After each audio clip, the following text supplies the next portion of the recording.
Descubramos los beneficios y retos de la tecnología en el aprendizaje. Escúchanos cada lunes y miércoles a las 15 horas en Tareas de Tecnología. Desafío para la próxima clase con Nicolás Soto. En divoxradio.com.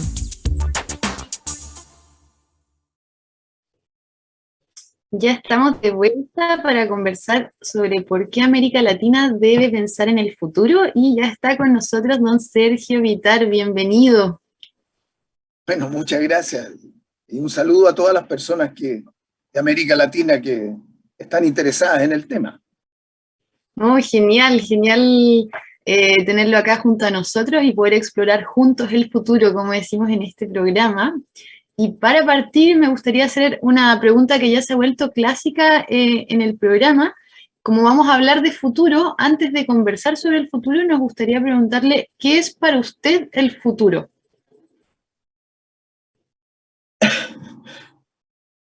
Bueno, para mí es la vida. Uno vive el presente, pero está soñando con una vida mejor para uno y para los demás. Y entonces, imaginar esa vida y construir un futuro, porque el futuro no está dado, tú lo construyes, entonces me da mucha vitalidad, me entusiasma, me abre curiosidad, me abre los ojos, de que uno siempre puede innovar para algo mejor. Entonces lo encuentro como algo muy, muy vital. Además, lo encuentro como muy necesario, porque para las funciones que me ha tocado desempeñar, ponte tú como senador, después como ministro en distintas cosas, uno necesitaba como país, como chilenos y como latinoamericanos y seres humanos, ¿hacia dónde queremos ir? Tú no puedes estar resolviendo los problemas de inmediato sin tener valores que te animen y visiones de la sociedad que quieres construir.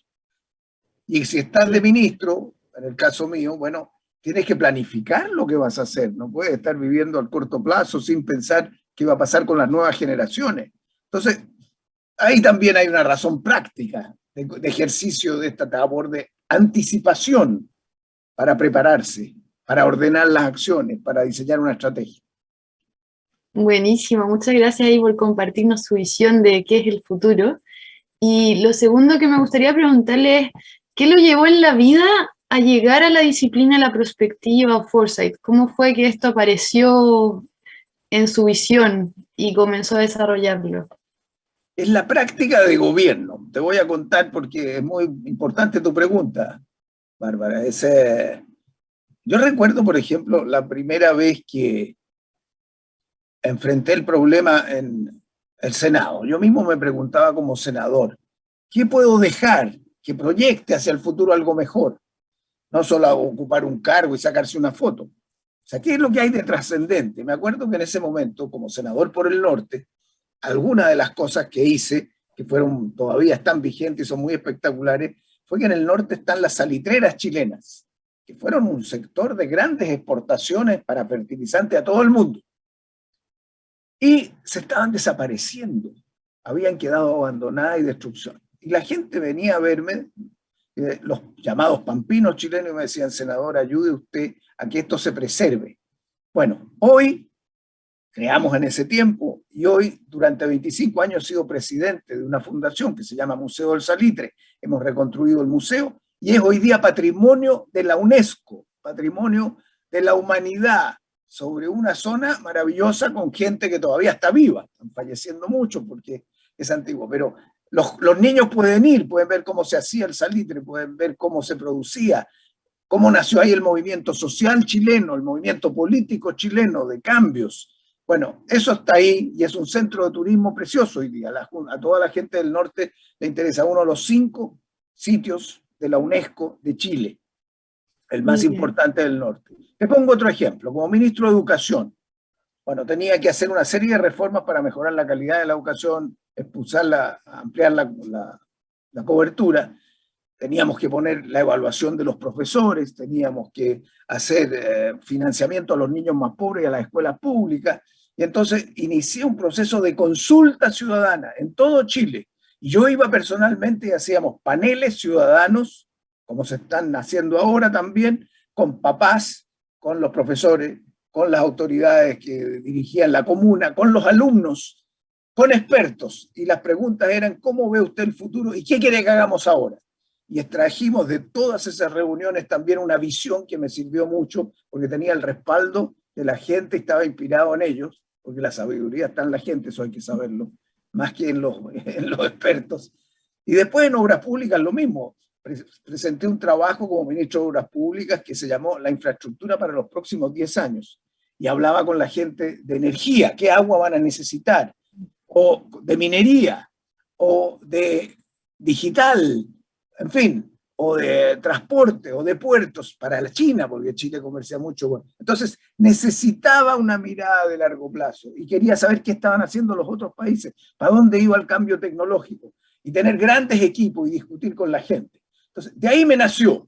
Y cuando dejé estos cargos, entonces me fui a Washington, a un instituto que se llama Inter-American Dialogue, y con el BID también, le dije: ¿por qué no formamos un equipo acá para que todos los ministerios de planificación de América Latina sepan cuáles son los estudios que hay sobre las distintas materias? Y eso está funcionando, y hay un repositorio que es uno de los más grandes del mundo, que después te puedo contar 2 minutos para que la gente que nos está oyendo pueda entrar y tener, cada vez que va a hacer un estudio, la lista de los estudios sobre el tema que a él le interesa, desde el más reciente, y bajarlo completo. Ah, buenísimo. ¿Y eso con foco en Latinoamérica? ¿Esos estudios? Bueno, es mundial, porque para América, por ejemplo, si yo estoy ahora preocupado, y hay gente que nos está escuchando que está preocupado de la energía renovable, y quiere saber cuáles son los estudios que hay de proyecciones para el 2040, 2050, 2030, en electromovilidad, en gas, en renovables, en solar, cómo se va a reducir el CO2. Entonces puede decir: bueno, voy a escribir algo para mi país, voy a hacer, ¿qué es lo que hay sobre esto? Entonces tú entras al repositorio, que tienes que poner ahí Global Trends, tendencias globales, Inter-American Dialogue, y te va a salir en internet. Tú haces el clic y vas al repositorio de estudios, y ahí puedes buscar por tema, o puedes poner la palabra. Ponte tú que yo pongo la palabra energía renovable o estrategia de energía renovable, y me van a aparecer todos los estudios que hay. Pero si lo pongo para América Latina, aparecen los de América Latina, pero me puede interesar qué está haciendo Austria, qué está haciendo Singapur, qué están haciendo los africanos, y también lo puedes ver porque te orienta. Esas cosas van todas convergiendo en el mundo, porque es el tema de salvación de la humanidad, entonces todos están trabajando ahí. Lo mismo si quieres ver sobre el futuro de la democracia, o qué va a pasar con los derechos humanos, o qué va a pasar con la planificación de qué tecnologías van a ser las más potentes para adelante y qué tengo que hacer como país. Buscas por tecnología y, por ejemplo, te aparece un estudio de Finlandia, que yo creo que es el mejor que hay, que viene haciendo hace mucho tiempo, sobre cuáles son las áreas tecnológicas que estamos usando hoy, las que vienen, y en qué sectores se puede meter Finlandia para sacar provecho, porque es un país chico de 5 millones. Claro. ¿Cómo hace eso? Lo estamos aplicando ahora en Chile también, pero en toda América Latina se está haciendo, porque estamos muy rezagados en América Latina. Claro, totalmente. Qué interesante. Entonces, eso hicimos ahí. Y después el Consejo Chileno de Prospectivas y Estrategias, pues pensamos: pero ¿cómo es posible que los chilenos y todos los latinoamericanos pensemos tan largo para anticipar lo que puede venir y prepararnos? Todo el día estamos en peleas chicas. El presente y la guerrilla del presente paraliza. ¿Para qué hablar de Estados Unidos con Trump, que pasó exactamente lo mismo? Entonces los chinos empiezan a tomar distancia porque planifican estratégicamente, y los otros no pueden ni siquiera ponerse de acuerdo en si van a subir los impuestos después que los bajó Trump para financiar la infraestructura o la educación. Entonces, el problema de la democracia es que da libertad, pero parece tener una falla de mirada de largo plazo. Entonces nosotros tenemos que introducir esa capacidad de concebir el largo plazo. Y esa es la discusión hoy día. Entonces armé esto en Chile, me ha costado mucho. Hay otro senador amigo mío, se llama Girardi, que ha armado en el Senado, el Consejo, la Comisión de Futuro del Senado, que hay otros países latinoamericanos que la están viendo, para también traer a los jóvenes y escuchar lo que se está hablando de lo que viene, desde la astronomía hasta la biotecnología, pasando por los temas de inteligencia artificial o de lucha contra la desigualdad, cómo yo reduzco la desigualdad a largo plazo y qué puede pasar con las protestas sociales. O sea, cubre todo, pero hay que pensar futuro. Genial. Y ahí, a propósito de pensar el futuro, hay como un concepto que me llamó mucho la atención de una última columna que leí, que había escrito, era esto de institucionalizar la gestión del futuro. Si es que no me equivoco, era un concepto así. ¿Cómo podemos en Latinoamérica institucionalizar la gestión del futuro? ¿O qué referencias o casos has visto en otros lugares que quizás podríamos aprender de ellos? Bueno, hemos estudiado mucho porque ¿qué han hecho otros? Y lo que aprendemos hasta ahora, conocemos más a los occidentales, porque los chinos han avanzado, por cierto, tienen planes. Acuérdate que los chinos dicen que para los 200 años de la República China, que es del año 48, el 2048, quieren ser un país desarrollado, entonces desarrollan estrategias para llegar hasta ahí, y eso depende de qué va a pasar en el mundo, pero lo piensan. Uno no inventa, no puede crear el futuro, pero puede ir construyendo y puede anticipar para prepararse. Entonces, nosotros necesitamos instancias de diálogo y de preparación de metodologías para que la ciudadanía diga, ¿dónde quiero que esté Colombia, México, Brasil, Argentina, Panamá, en fin, en 20 años más? ¿Qué es lo que deseo? ¿Podemos ponernos de acuerdo como latinoamericanos de cada país para tener una visión compartida? Entonces, los que tienen, yo diría, más avance en eso, y es muy interesante, de lo que yo conozco, son los finlandeses. Singapur también está muy a la punta, pero son también diferencias culturales que pueden hacer más difícil a un latinoamericano.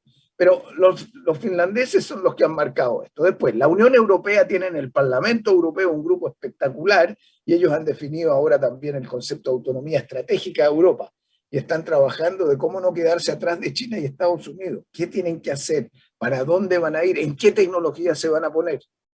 ¿Qué cosas tienen ellos de aportar al mundo? Por ejemplo, los europeos se conciben como una fuerza por la democracia mundial y por los derechos humanos mundiales. Entonces, ¿cómo promueven? Por ejemplo, ¿cómo promueven el control de las redes, de las plataformas sociales manejadas por grandes empresas, para que no violen los intereses privados y los derechos de las personas, la privacidad? Entonces, anticipan. Entonces yo creo que nosotros tenemos que hacerlo en América Latina, y en América Latina casi no hay nadie, casi no hay nada. Ha habido intentos que suben y bajan. Yo te puedo mencionar, cada país ha hecho sus cosas, hay gente muy buena, pero está todo desarticulado. Entonces mi propuesta es la institucionalización de los estudios del futuro y la educación sobre el futuro, pensar en futuro, ser capaz de ver cómo los distintos procesos se van a articular y van a ir cambiando y acelerándose. Imaginar la interacción. Y con eso entonces yo puedo decir, no había pensado en esto, no había pensado en esto otro. Y eso te da mucha más capacidad de acción para gobernar bien. Entonces, si tú me preguntas a mí, yo como vengo de la política, te digo que me parece que la perspectiva es muy importante para gobernar bien, gobernar mejor, fortalecer la democracia, prepararse y para ir avanzando en lo que a ti te interesa. Por ejemplo, a mí me interesa la mayor igualdad, me interesa la mayor libertad y participación ciudadana, me interesa la protección del medio ambiente. Supongamos que esos son mis tres valores. ¿Cómo yo construyo, avisoro un mundo que tenga esas características? Y para eso necesito alguna institucionalidad privada y pública que esté pensando futuro con la gente. Claro, totalmente. Está muy interesante su perspectiva. Y en ese sentido mencionaba algo relacionado con la parte como de educación, y como viene también, tuvo una experiencia ahí como ministro de Educación. ¿De qué manera cree que podríamos, desde su opinión, fomentar la educación del futuro, por así decirlo? Como esto del pensamiento anticipatorio, pensamiento prospectivo, difundirlo y potenciarlo en las personas. Bueno, hoy día se habla como de aprendizaje a lo largo de la vida, pero también mirando los colegios, escuelas, universidades, como de qué manera cree esto se puede promover. Bueno, una de las cosas que nos ha sorprendido y que no veíamos que iba a ocurrir a tanta velocidad ha sido la digitalización. Los estudios que yo conozco del 2018 en educación, y tú empiezas a ver lo que hay en el 2021, y lo que aparece con una fuerza muy grande, es decir, puede aumentar la desigualdad. Porque si va a ser híbrida la educación, y yo creo que va a quedar híbrida es lo que avisoramos para los próximos 5 o 10 años. El niño que no tenga la capacidad de conectarse y no tiene una tableta y no tiene su familia alguna formación para ayudarlo en la casa, se va a quedar más atrás. La desigualdad aumentaría. Entonces, si yo avisoro eso, ¿qué tengo que hacer como país? Que no estamos haciendo, o estamos haciendo muy poco en América Latina. Tengo que hacer un esfuerzo gigantesco de crear una infraestructura de banda ancha que llegue hasta la última milla y hasta el último rincón de cada país. Ver qué tecnologías hay para eso. Y ningún niño puede quedarse sin su propia tableta para poder estudiar, que no dependa de que el papá o la mamá le preste el celular, como ocurre ahora, o que tiene que subirse al techo para captar una señal, como lo hemos visto. Entonces, ahí estás anticipando. A los trabajadores, todos sabemos que con la digitalización va a haber mucha pérdida de trabajo, rutinario, porque lo pueden automatizar. ¿Cómo preparamos a nuestros jóvenes y a los trabajadores para recuperar trabajo? ¿Cómo los protegemos socialmente con un ingreso para que su familia pueda sobrevivir si son dejados de lado? ¿Y cómo los formamos con un gran plan de formación digital para saber manejar las nuevas tecnologías? ¿Cómo nosotros sabemos que con materias primas, energías, alimentos, cobre, recursos naturales, no nos vamos a poder arreglar en América Latina? ¿Cómo incorporamos nuevas tecnologías? ¿Qué incorporamos? ¿En qué actividad tenemos ventajas comparativas? Entonces, eso lo tienes que anticipar y hacer un plan a 5 o 10 años, y luego tienes que poner de acuerdo a la gente, que no haya personas que quieran defender sus intereses y por lo tanto bloquea los procesos. Hay un problema político principal, y ese problema político significa fuerza social y política para empujar. Por eso que hoy día la prospectiva se habla de prospectiva participativa y prospectiva estratégica. O sea, tú transformas eso en una acción estratégica de largo alcance. Claro, totalmente. Está buenísimo ahí el punto que también mencionas de perspectiva participativa. Estuvimos ahí entrevistando a ciertas personas que están moviendo como el Participatory Futures, que le llaman, justamente a propósito de lo mismo que usted mencionaba de la democracia, como hoy día los ciudadanos cada vez tienen mayor voz, hay mayor organización por medio de redes sociales o los mensajes se difunden muy rápido, entonces como eso también podemos utilizarlo justamente para construir o co-crear las imágenes de futuro colectivas que queremos o que nos generan este futuro deseado y hacia dónde queremos ir, como mencionó usted.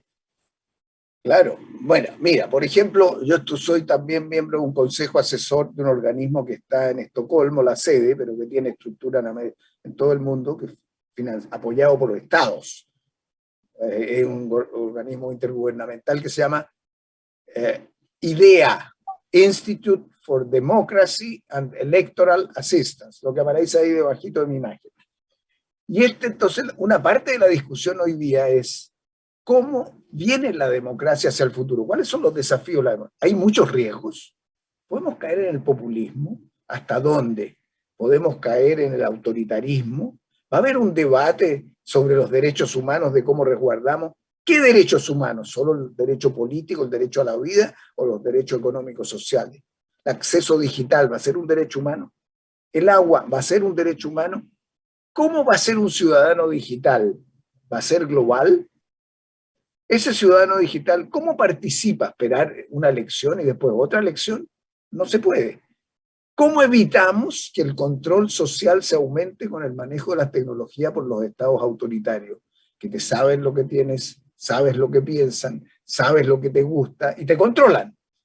Entonces puede ser contrario a la democracia. ¿Cómo uso la tecnología para empoderar a los ciudadanos? Entonces ahí estamos discutiendo también, ahí tienes tú otro gran dilema. ¿Cómo la democracia va a funcionar con el medio ambiente? ¿Qué va a pasar con la democracia con una crisis de medio ambiente como la que se nos viene encima para que sobreviva la humanidad? ¿Cómo la democracia enfrenta la pandemia? Porque recién entramos, pero si esto sigue, ¿qué organizaciones globales hay que formar para que podamos a 10, 20 años plazo parar esto? Entonces, desde todos los ángulos te aparece el tema del futuro, porque te orienta de lo que tienes que hacer, cómo anticipar y cómo prepararte. Entonces, yo creo que la democracia va a ser otro gran tema hoy día. Las protestas sociales. ¿Qué va a hacer con las protestas sociales? ¿Van a aplacarse por la represión? ¿Se va a reconocer que es una forma democrática? ¿Cómo se articulan los partidos políticos con los movimientos sociales?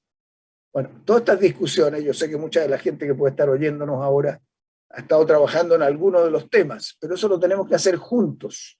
No hay personas que lo sepan todo, o sea, equipos y participación, lo que tú decías. O sea, yo me he convencido que cuando una persona en política, un presidente, un ministro, un senador, un diputado, un alcalde, en fin, tiene que actuar, no lo puede hacer porque todo el mundo le delega el poder y él hace lo que quiere. No, cada vez más la democracia es horizontal. Entonces tú vas a necesitar respaldo social. Y el respaldo social viene si hay participación en la discusión, si hay algo compartido de lo que tú tienes que hacer. Y es por eso entonces que se habla de prospectiva con participación. Y se habla de prospectiva para la acción. O sea, esto se tiene que traducir en algo concreto. Tienes que estar vinculando la perspectiva del largo plazo con el corto plazo. De manera a enriquecer las decisiones. Esos son los dilemas de ahora. Entonces, los jóvenes que nos están oyendo y las personas que están dedicadas a eso van a tener que tomar esto en sus manos, porque para las nuevas generaciones, si no hacemos eso, vamos a provocar un daño muy grande. Uy, tremendas reflexiones ahí. Voy a volver a escucharle, a anotar esas preguntas porque están muy importantes. Hacernos justamente nuevas preguntas para lograr explorar otros escenarios y otras posibilidades y como no quedarnos sesgados, como usted mencionaba, como en una sola visión, y justamente lograr generar un mundo en el cual sigamos subsistiendo y las próximas generaciones puedan seguir viviendo y ojalá mejor que ahora incluso. Vamos a ir a una pequeña pausa musical y vamos a volver a seguir con este interesante tema que usted nos está planteando. No te quedes fuera. Aprende sobre fenómenos naturales, sus riesgos y planificación territorial. Cada martes y viernes a las 11 de la mañana con Cristian Farías en divoxradio.com.